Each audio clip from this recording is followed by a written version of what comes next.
السلام عليكم ورحمة الله وبركاته. حبايب قلبي عاملين ايه؟ يلا نعمل مع بعض النهاردة القلقاس بكل تفاصيله، حاجة كده قمر زبدة. لو أول مرة تشوفيني أنا شيماء ودي صفحتي شيماء شانل، أتمنى منك إنك تتابعيني وتفعلي زر الجرس عشان يوصلك مني كل جديد. يلا بينا على الوصفة. معايا حلة على النار هسخنها كويس جدا، هنزل فيها باللحمة. لو وصلتي معايا لحد هنا اكتبيلي في التعليقات بتتابعيني منين. انا بيساعدني جدا تعليقاتكم وكومنتاتكم، وبيشجعني جدا ان انا اقوم واعمل لكم فيديوهات تاني. انا كده هرص اللحمه كلها،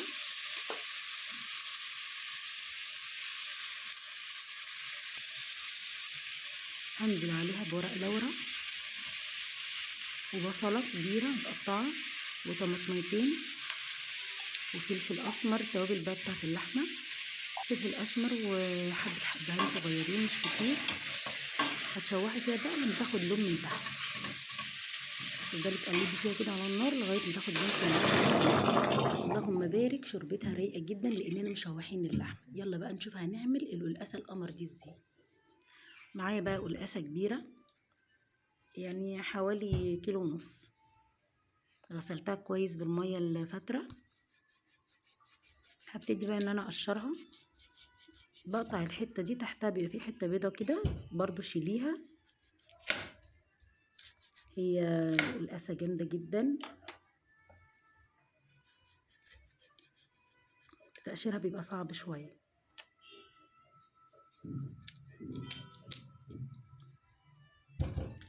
هقشرها كلها وارجع لكم تاني عشان ما اطولش الفيديو عليكم. كده بعد ما قشرتها بقت قشطه وجميله وزي الفل.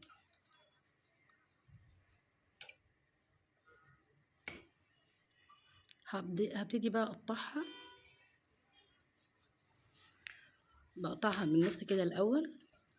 انا عارفه ان كلكم شاطرين وبتعرفوا تعملوا كل حاجه بس انا دلوقتي بعلم البنات اللي هم لسه مبتدئين، وكلنا بنستفيد من بعض.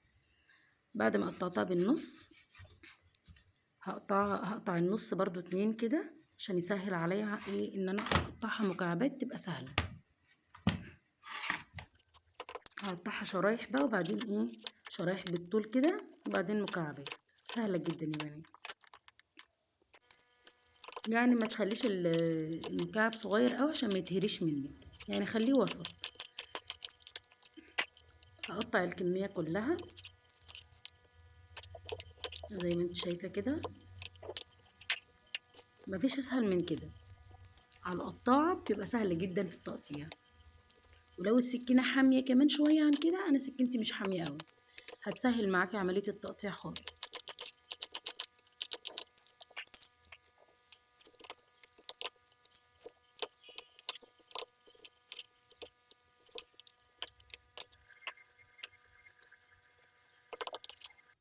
هنخلص مع بعض الكميه كلها، ودي كميه القلقاس كلها.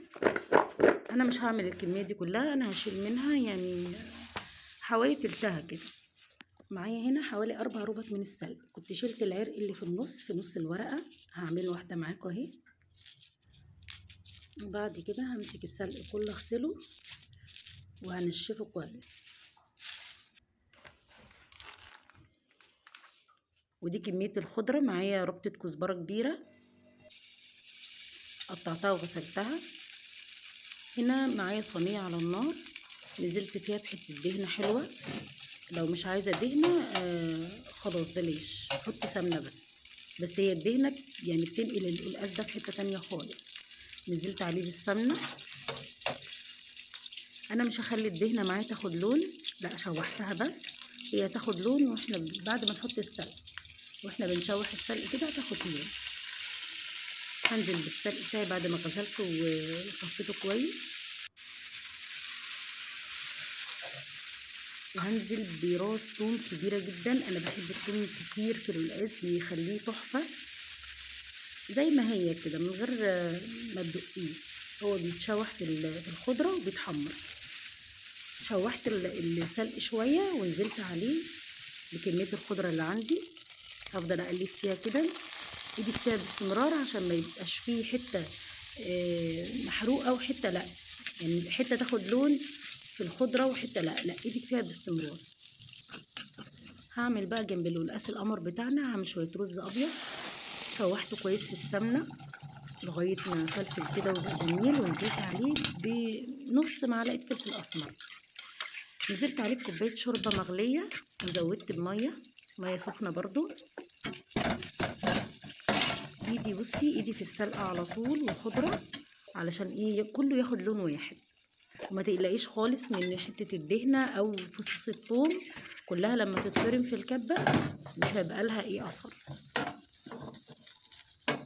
انا عايزاه باللون ده، ما يتحرقش عن كده وما يبقاش فاتح عن كده. كده بيبقى تمام جدا، ولونه وطعمه بيبقى تحفه. هنزل بالقلقاس في الشوربه المغليه بعد ما اديته شطفه خفيفه. هخلي القلقاس بقى يستوي 3/4 تسويه، يعني مش تسويه كامله عشان ما يتهريش مني، هو بيقعد في الشوربه بتاعته بيستوي. عملت شويه لسان عصفور قمر هنا جنب القلقاس والرز. هنزل هنا بالخضره بتاعتي على القلقاس. الخضره شكلها تحفه وطعمها جميل جدا. اعتمدي الطريقه بتاعتي دي وقولي لي ايه رايك. هخلي القلقاس بقى يغلي شويه بالخضره دي، وبعدين هطفي عليه، بس ما يغليش كتير عشان برضو ما يتهريش مني. بس كده كان اتعمل معايا القلقاس، والاكل كله زي الفل قمر. هغرف هنا القلقاس جميل جميل يا بنات، زبده خالص.